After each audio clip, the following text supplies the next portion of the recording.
Mitigasi bencana gempa bumi di Pulau Lombok. dipersembahkan oleh Pascasarjana Universitas Mataram, Prodi Magister Mitigasi Bencana. Lombok adalah salah satu bagian dari Kepulauan Indonesia.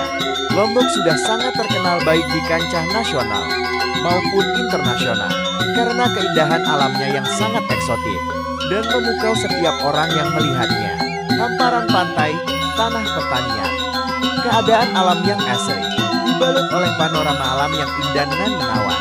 Gemercik air sungai terdengar begitu merdu, awan tipis melayang-layang di udara, serta hamparan lereng Gunung Rinjani yang begitu memukau, membuat wisatawan terpesona dan seakan tidak percaya.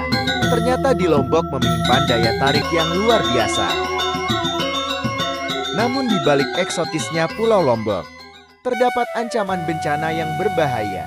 Ancaman itu adalah ancaman gempa bumi, yang bisa saja terjadi setiap saat. Contohnya gempa bumi Lombok tahun 2018, telah menyisakan derita kemanusiaan yang tidak singkat. Ratusan nyawa manusia menjadi korban, ribuan rumah masyarakat mengalami rusak berat. Demikian juga dengan fasilitas umum, seperti tempat ibadah, fasilitas kesehatan, dan fasilitas pendidikan mengalami rusak parah. Saat ini uluran bantuan sangat diharapkan untuk membantu masyarakat yang terdampak supaya bisa bangkit dan bisa menata kehidupan kembali. Lalu, apakah dampak ini bisa dikurangi supaya tidak lebih parah? Tentu saja iya. Caranya adalah dengan melakukan mitigasi. Salah satu bentuk mitigasi yang dapat dilakukan adalah memiliki pemahaman yang memadai tentang gempa bumi. Mari kita simak penjelasan tentang gempa bumi. Kalian pasti tahu dan pernah merasakan gempa bumi, di mana tiba-tiba kita merasakan getaran atau merasakan seolah digoyang, melihat lampu gantung bergoyang, atau jendela kaca berderak. Sungguh bikin panik ya. Namun kalian tahu nggak kalau Indonesia merupakan salah satu negara dengan aktivitas kegempaan paling aktif di dunia? Ini dikarenakan posisi geografis Indonesia yang terletak di tengah-tengah daerah cincin api Pasifik. Jalur gempa bumi Sabuk Alkida berada di pertemuan beberapa lempengan tektonik dan juga terdapat banyak gunung berapi aktif. Sebenarnya gempa bumi adalah peristiwa pelepasan energi di dalam bumi secara tiba-tiba yang ditandai dengan patahnya lapisan batuan pada kerak bumi. Energi yang dihasilkan akan dipancarkan ke segala arah berupa gelombang seismik sehingga efeknya dapat dirasakan sampai ke permukaan bumi. Berdasarkan penyebabnya, gempa bumi dibagi menjadi beberapa jenis, yaitu gempa bumi runtuhan, gempa bumi tektonik,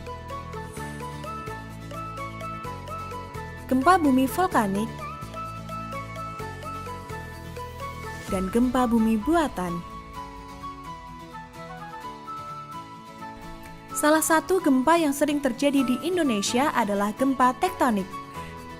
Gempa jenis ini disebabkan adanya pergerakan lempeng karena panas dari inti bumi yang menjalar ke atas disebut sebagai arus konveksi.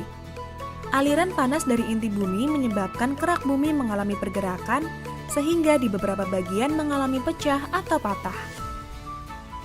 Adapun karakteristik gempa bumi tektonik adalah berlangsung dalam waktu yang sangat singkat dan cepat. Lokasi kejadian tertentu di sekitar batas lempeng dan sesar aktif. Akibatnya dapat menimbulkan bencana, berpotensi terulang kembali, belum dapat diprediksi, dan tidak dapat dicegah, tetapi akibat yang ditimbulkan dapat dikurangi. Dampak langsung dari gempa bumi adalah getaran atau goncangan yang kita rasakan, kerusakan bangunan, likuifaksi, tanah terbelah, dan tsunami. Dengan mengetahui potensi, karakteristik, dan dampak yang ditimbulkan gempa bumi, maka kita harus selalu mempersiapkan diri dan menekan dampak yang ditimbulkan. Berikutnya mitigasi yang dapat dilakukan adalah membangun rumah dengan konstruksi yang tahan gempa.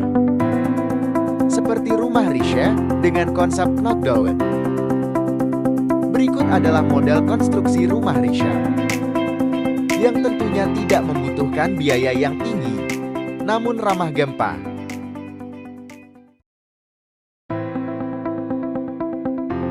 Selain memiliki pengetahuan yang baik tentang gempa, serta memahami konstruksi rumah yang ramah gempa, hal yang sangat penting yang harus kita pahami juga adalah mampu menyelamatkan diri secara mandiri dalam kondisi terjadi gempa bumi.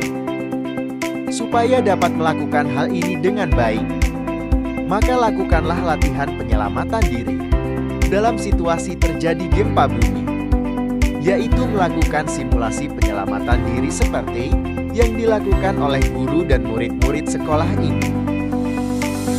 Lalu apa yang akan dilakukan sesaat setelah terjadi gempa? Mari kita simak penjelasannya. Setelah terjadi gempa bumi, banyak bangunan roboh dan rusak. Untuk itu, setelah gempa kita harus waspada gempa susulan. Dengarkan informasi akurat dari radio atau televisi. Segera jauhi area yang hancur. Waspadai benda-benda yang dapat menjatuhi Anda. Jika tercium bau gas, segera buka jendela dan keluar dari bangunan. Apabila ditemukan jaringan kabel yang rusak, segera matikan listrik.